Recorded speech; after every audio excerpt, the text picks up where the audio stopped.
So guys, naisipan ko na gumawa ng part 3. So guys, ito guys, pinapalo to sa akin ni mama guys. Laruan. Mga ano to? Mga 9/10 guys. Masakit-sakit.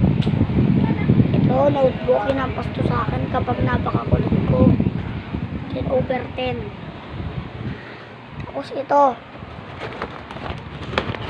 Tulad lang ng sinabi ko, tawag dito. Yan o. Ito guys, wait lang. So, ito guys, hanger. So, nasabi ko na rin naman, pero hindi 100/10. 1,000,000/10. 1,000,000/10. Napakasakit. 1M na to guys. 1M. 1,000,000 na yun guys. Napakasakit naman. Grabe no? Kamay guys. 6/10 dahil hindi naman masakit. Pero pag kurot lang pag-uusapan, talaga napakasakit.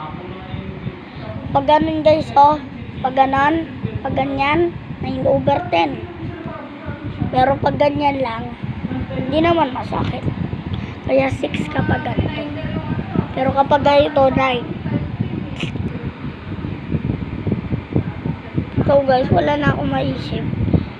So guys, siguro papaisip lang ako guys kung upload ba ako do. Kasi ang sakit. Napakasakit guys. Lalo na yung hanger guys. Hanggat di pa balik yung hanger, hinahampas-hampas pa rin yan sa akin ni mama.